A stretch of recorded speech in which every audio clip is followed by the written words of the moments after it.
É a partir de alguma coisa no presente que eu vou voltar à história para que essa história me traga mais elementos que me ajudem a perspectivar o futuro. Século XXI que me impele a buscar saber lá atrás por que as coisas estão se dando de um determinado jeito hoje, né? E a partir dessa apropriação, que possibilidades eu tenho de modificar, de construir uma educação física diferente daqui para frente.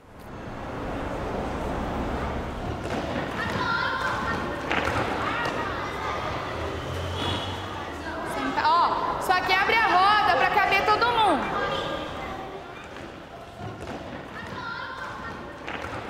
Didática da educação física. Educação física para todos. Hoje, a gente vai iniciar um conteúdo novo, que é relacionado às lutas. Arranje uma dupla e eu quero que vocês façam esse de acertar no ombro. A história da educação física na escola começa no Brasil Império em 1851 com a Reforma Couto-Ferraz, documento que regulou as práticas do ensino público e particular na Corte Imperial. A atividade física não era bem vista pela elite intelectual da época, especialmente entre os pais de meninas, que não queriam suas filhas envolvidas em tais práticas.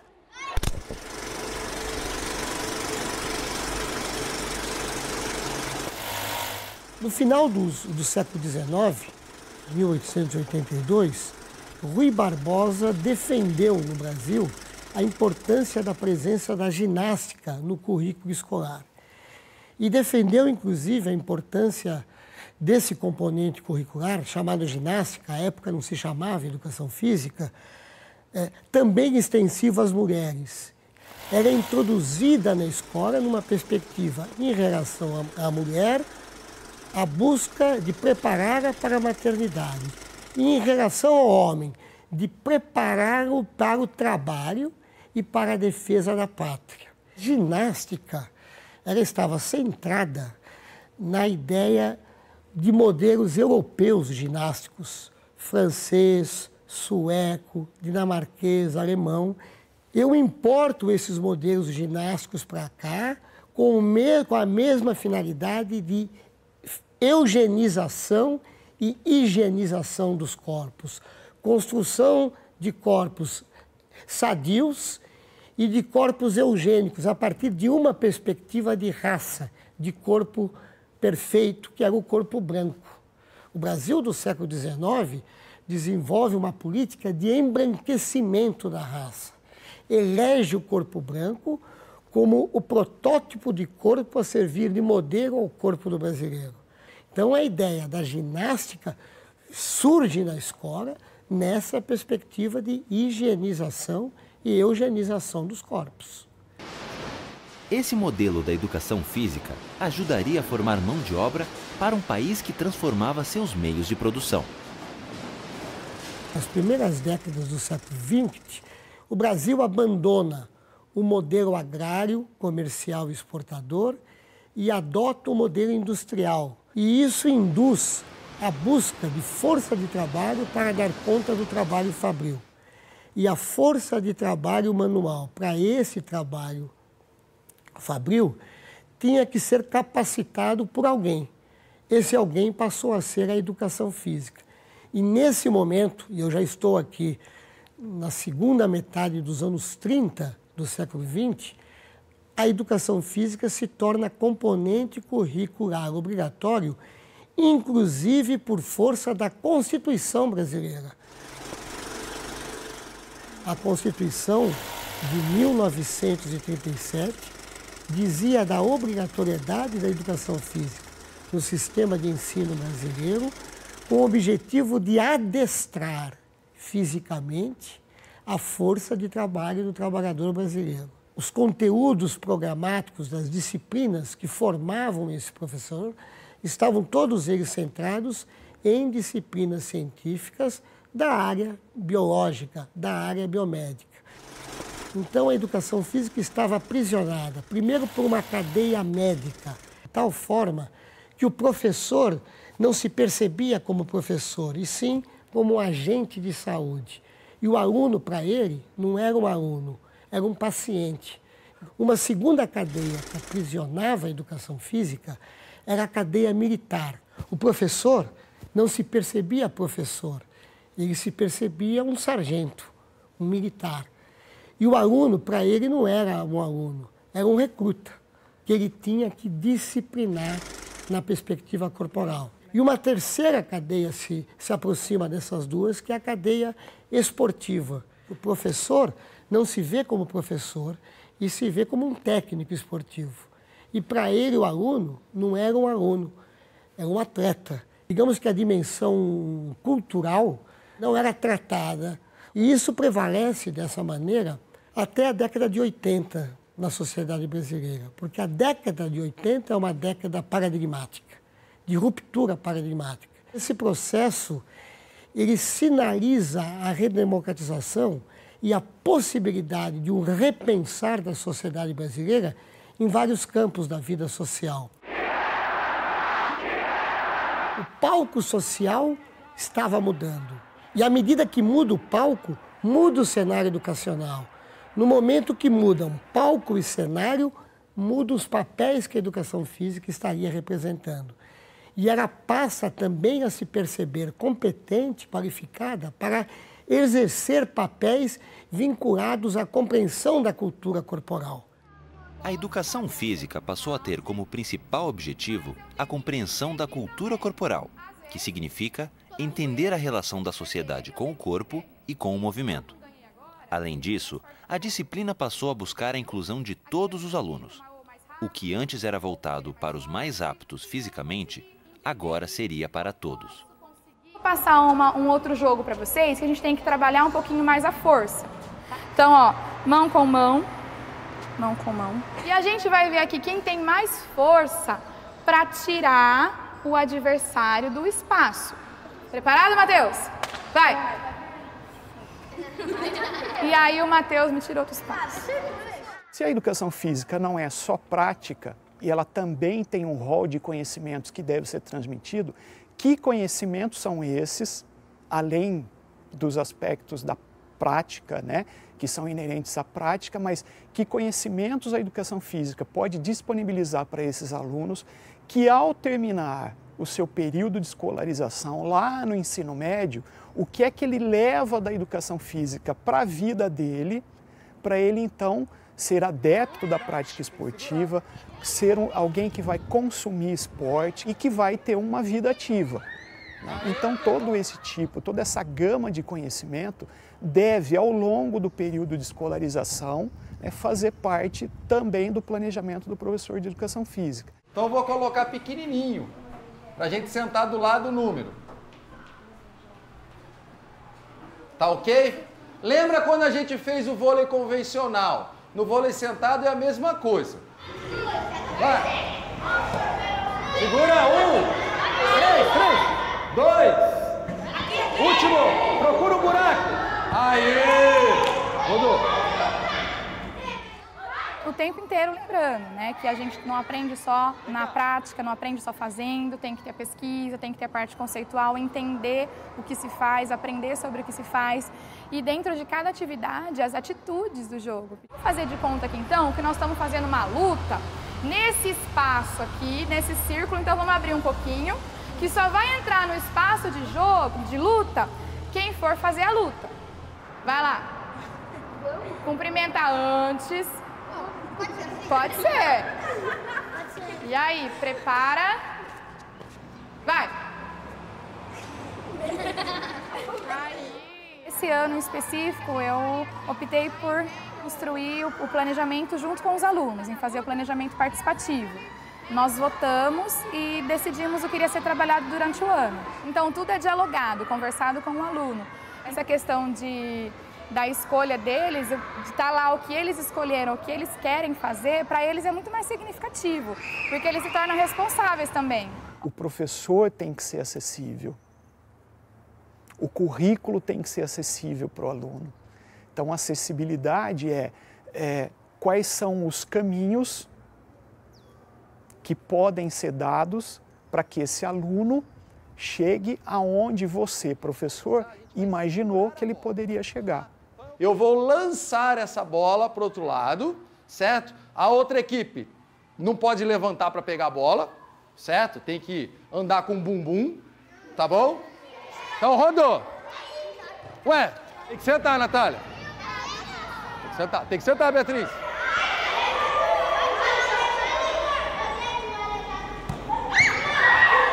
Pode ser que nem todos cheguem naquele objetivo? Pode. Mas até onde eu vou levar o meu aluno na direção daquele objetivo? Até onde eu posso construir esse caminho?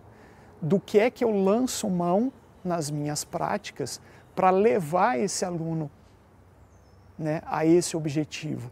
Que estava lá no meu planejamento, que está de acordo com o projeto político-pedagógico da escola.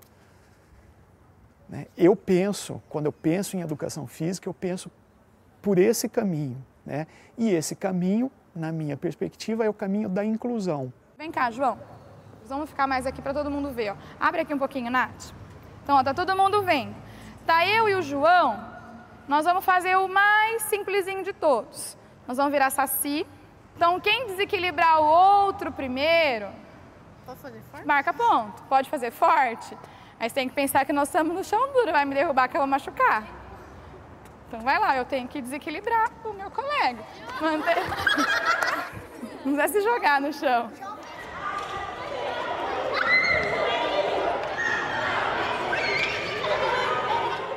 Que a gente não tem que descobrir talentos, de formar atletas, esse não é o objetivo da escola, né? Porque aí foge totalmente a questão da inclusão. Porque você vai excluir todos os outros que querem participar, que querem jogar, se você deixa só os mais habilidosos participando. A questão da inclusão, ela tem um ponto que é básico, que é assim, não basta você incluir o aluno, ou seja, colocá-lo num determinado espaço.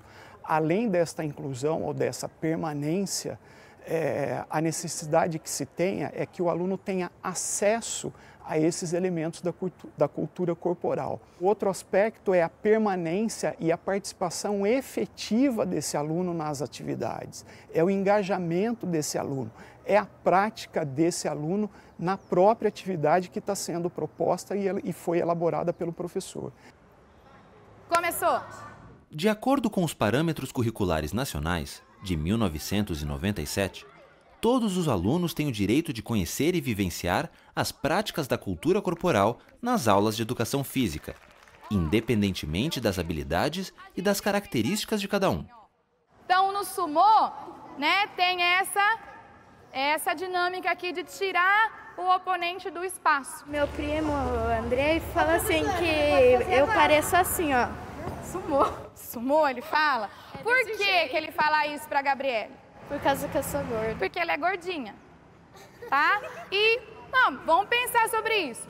Os lutadores de sumô, eles têm uma composição corporal, né? Eles comem bastante, fazem uma dieta, peraí, Felipe, pra ter aquele corpo daquele tamanho, sim. Nesse caso aqui, a Gabi, por exemplo, ela falou que ela é gordinha. Agora eu não vou ficar rindo, falando, mas aí... Ah, você é magrelo, é um palito. Passa em qualquer lugar. Passa em qualquer lugar, até no buraco da fechadura. Aí vou lá, você é gordo, e já dá risada do outro. Mas o Andrei, gente... Se a gente for olhar aqui para todo mundo, ninguém é igual a ninguém. A ideia que se tem hoje é que, quando se fala em inclusão, eu estou necessariamente falando do aluno que possui algum tipo de deficiência. E necessariamente não é esse o contexto. Eu tenho o contexto, por exemplo, do aluno obeso ou com sobrepeso, o dislexo, aquele que é muito magro, aquele que por algum motivo tem um corpo diferente do que a sociedade estipula como padrão. E aí é que entra a inclusão. Então, a inclusão, essa ideia de uma escola para todos, ela tem a intenção de absorver todos esses alunos, né? Agora, quando a gente fala uma escola para todos, se imagina que todos devam ser tratados da mesma maneira. E também não é bem assim.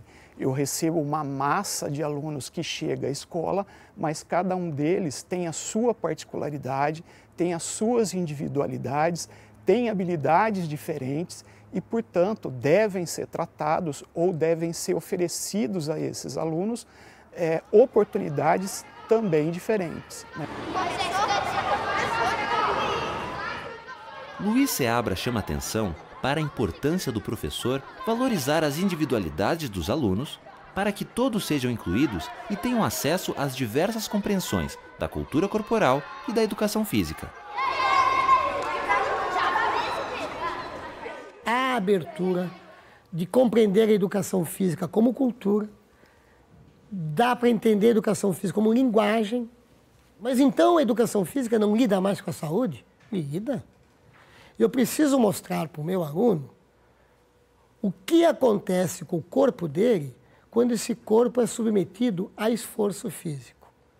Se ele quiser melhorar sua capacidade orgânica, cardiorrespiratória, que ele vai precisar correr tantas vezes por dia, por semana, numa determinada intensidade, com uma determinada regularidade, que vai fazer com que esse sistema cardiorrespiratório sofra melhoras no seu referencial de aptidão.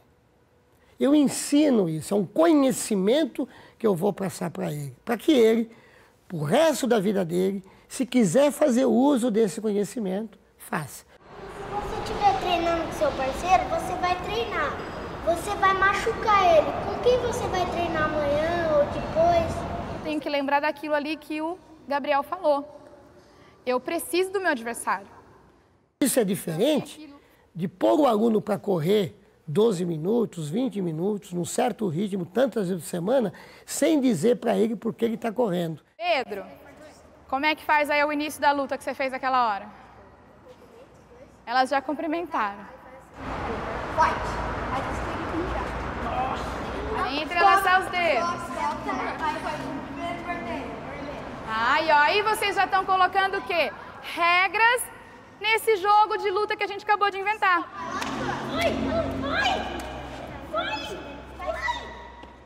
Qual é o objetivo? Que o meu aluno adquira conhecimento sobre as práticas da cultura corporal. Como eu vou fazer isso? Né? Depende. E essas lutas são usadas para as práticas de competição, de lazer, né? Para fazer amigos, como vocês falaram, para melhorar a saúde, ou simplesmente porque eu gosto, eu quero fazer, para me divertir. Tem receita? Não, não tem. Tem uma metodologia específica que vai atingir isso? Também não tem. Então, se eu penso na educação física pelo viés da inclusão, de que todos devem ter a mesma oportunidade, eu também vou achar que não vai existir uma única forma de lidar com essa massa de alunos que chega na escola. Não vai existir uma única metodologia que dê conta de responder a todas essas questões dentro da minha prática no dia a dia. Então eu tenho que buscar em diferentes metodologias, diferentes estratégias, diferentes situações para atingir os tantos diferentes que chegam na escola. Vocês vão subir,